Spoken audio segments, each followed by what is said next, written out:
So now moving next door, and the two villas are literally right next door to each other. You can't see them though; they've all got it's very kind of mature foliage between the two suites. And this is Villa Coco, which is where the story really started for Mike and his family. And this is a really lovely 4-bedroom exclusive use property. Again, stunning views out over the archipelago, and the gardens here are phenomenal. The bird life in this area was amazing, and actually Mike and Sarah were saying they often see bush babies as well.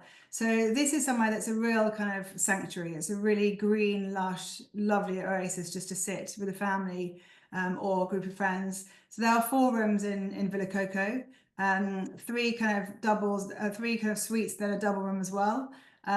Lovely big area outside for outside eating or just lounging, and then beautiful areas inside as well. And again, the same quality food. You have your own chef, your own staff looking after you at Villa Coco, and it just has a very, very chilled, relaxed vibe that, you know, as soon as you walk in that door and you have that beautiful view of the garden and then the ocean behind it, just you immediately feel you just take a big deep breath and you feel lovely and relaxed.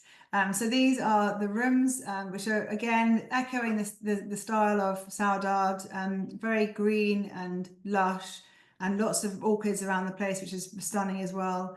Really beautiful colours, all individually designed, and just lovely big shower areas, bath areas, and just a really stunning place just to relax as a group, as an exclusive use villa. So it's the four suites in a double bedroom, so accommodates up to 8 adults or 6 adults and 4 children. And you could obviously take the 2 of them because they are right next door to each other for exclusive use. And so this is the price for the entire villa is 2,580 per night. So it's a really affordable option as well. And then in terms of activities, obviously this applies for both properties. Spa treatment, I have to say, the spa I had there with a local masseuse was one of the best spas I've ever had, and I've been very lucky enough to be spoiled, particularly when traveling, and have a number of different massages. She was absolutely amazing. Island hopping, obviously you are in the Bazaruto archipelago and you are overlooking the archipelago, and so absolutely every guest when they are there must do an island experience, because that's what it's all about. It's just utterly stunning. Those islands are really, really beautiful. And you go out with the whole Saudade picnic, and you get set up on the beach, and you have this beautiful kind of desert island experience. You might be lucky enough to see dolphin or dugong, which I did when I was last there. And it's a full day excursion. You go at like 9:30 and come back at 3. As part of our special offers, for a honeymoon special offer, we actually include a trip to Marguerite Island for every 3 nights stay as a honeymoon offer. And then you can also do deep sea fishing. You can do snorkeling safari trips. They've got horse ride. You can do horse riding on the beach, which is what we did, which was amazing. Also kite surfing and scuba diving through the organisation at Vilanculos. And also you're only 20 minutes from Vilanculos, so you can go to the local market, you can visit local market and see the beach bars and restaurants. So there's lots of different activities you can do in and around Vilanculos. This was us doing our horse riding in the beach. The horses absolutely loved going in the sea because obviously it was a lovely welcome respite from the hot humidity, and it was a really, really fun experience. And then island hopping as well. You go out for the day and you get a beautiful kind of desert island experience. We also had a beach breakfast, and you can do paddle boarding.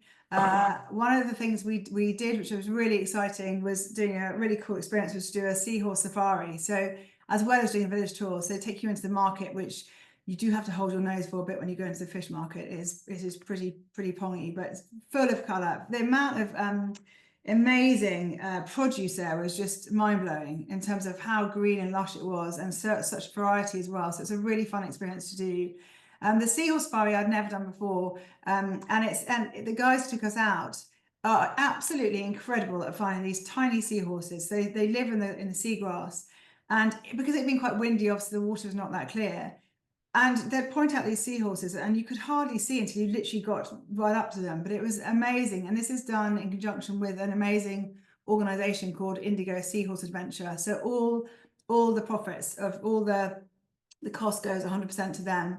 And we're really working on developing this program with them. It's a really cool kind of half-a-day excursion where you drive through the village, and the guy who actually is a seahorse guide also is a village guide as well. So you can combine it with this village experience where you go to his village and you see the local, meet the local villagers and see life in the village. And then you go on and do the seahorse adventure afterwards. And then the other community. Let me just butt in there just for Yeah. 1 second, Nita. One of those things that I think is in terms of that seahorse safari, it's a really great story, is that sort of 5 years ago, the guys that were the guides were the seahorse poachers. So they were like catching those little things, drying them, and selling them to a sort of Asian fellow that used to come past, once a month, and it was in the Chinese kind of medicine market that these things were being sent to.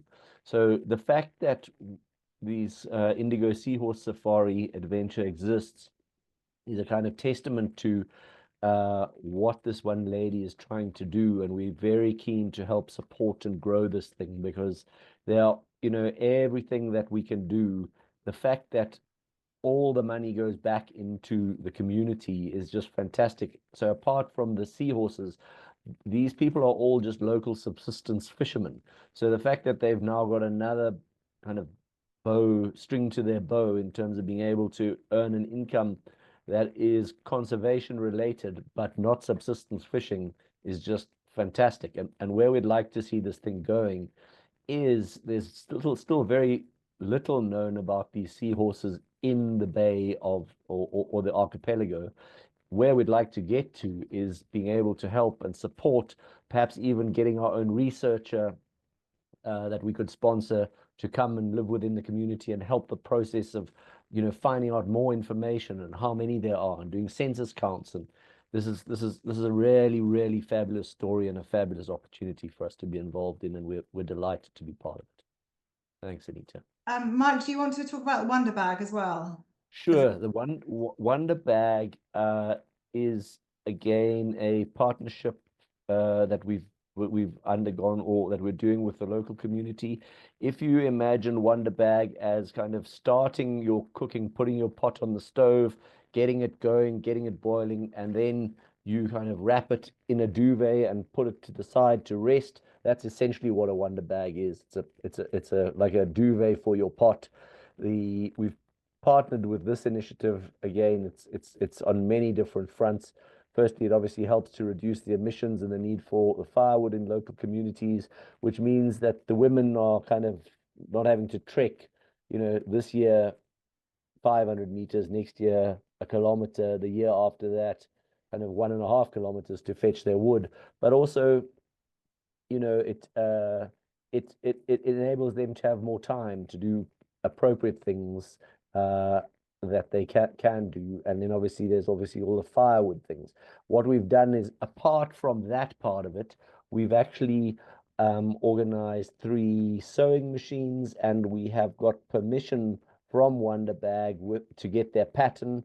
And so we are busy in the selection process at the moment of setting up some ladies in the community with this pattern that they will be able to sew these things, and hopefully our guests will buy 1 or 2, and then we will pay the ladies for them, and then distribute them into the community.